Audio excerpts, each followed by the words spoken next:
Before they were an empire obsessed with religious conformity, the Safavids were basically a book club, a rather popular Sunni Sufi mystical book club founded in the 13th century called the Safaviya. Their whole deal was inner peace, spiritual poetry, and a personal connection to the divine. You know, wholesome stuff. Then, a couple of generations down the line, leaders like Sheikh Junaid and Sheikh Haidar looked at their peaceful spiritual movement and thought, this is nice, but what if it had more swords?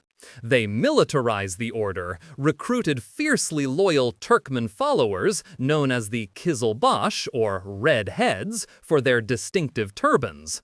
Suddenly, the path to spiritual enlightenment started to involve a surprising amount of conquering your neighbors, a classic case of mission creep. Enter Ismail. In 1501, at the tender age of 14, he marches into Tabriz and declares himself Shah of Persia. And his first order of business wasn't tax reform. He announced that the official state religion was now Twelver Shi'ism. This was a bit of a shock to the locals, considering Iran was overwhelmingly Sunni at the time. It's like the CEO of Coca-Cola announcing that from now on, the company only sells Pepsi. To make the transition smoother, Ismail also claimed to be a descendant of the seventh Imam, and on occasion, the reincarnation of Ali himself. It's a bold marketing strategy, claiming to be divine. Tends to cut down on arguments during staff meetings. So, how do you actually enforce a nationwide religious rebranding? Not with friendly newsletters. The Safavids established the Tabarayan, which translates loosely to professional cursors. Their entire job was to roam the streets and publicly, loudly, and creatively curse the first three caliphs revered by Sunnis. It was state-sponsored theological trolling. Refusing to join in the cursing was a very quick way to get yourself executed. Sunni mosques were demolished, tombs of Sunni saints were desecrated, and scholars were given the simple choice: convert or die. This wasn't a gentle process of persuasion. It was a brutal, systematic, and shockingly effective campaign of religious coercion. There was one tiny, awkward problem with this grand plan. Iran, being mostly Sunni, had a severe shortage of Shia scholars. You can't run a top-down religious state if you don't have anyone to write the rules.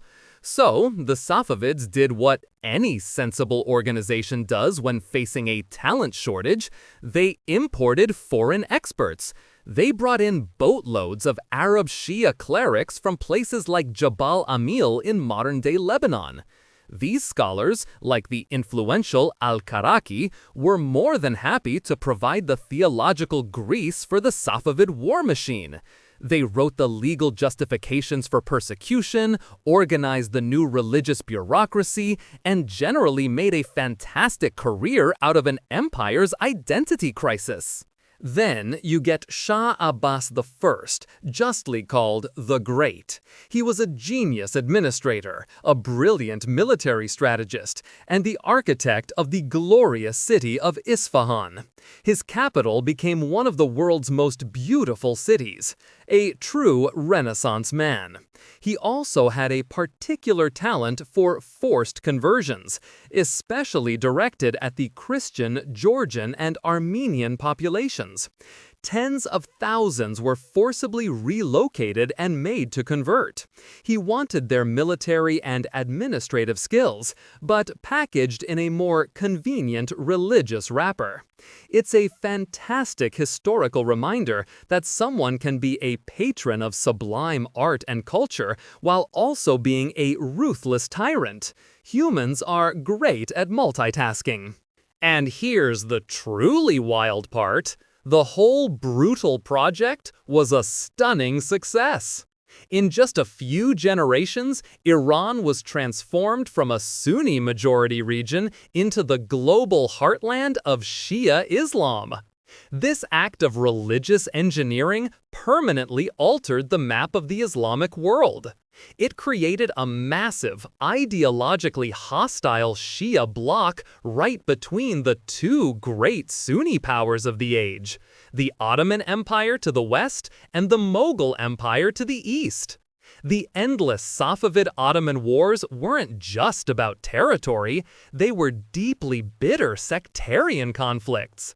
This Safavid-led transformation is the origin story for many of the political and religious rivalries that define the Middle East to this very day. Ultimately, this was never just about how to pray. It was about creating an identity. The Ottoman Sultan had the ultimate trump card. He claimed the title of Caliph, the leader of all Sunni Muslims. How do you compete with that? You can't out-Sunni the Caliph. So the Safavids chose a different path. They leaned into Shi'ism to build a distilled Persian Shia identity that was fundamentally separate from and opposed to their Turkish and Arab Sunni rivals. It was a brilliant, if bloody, act of nation-building.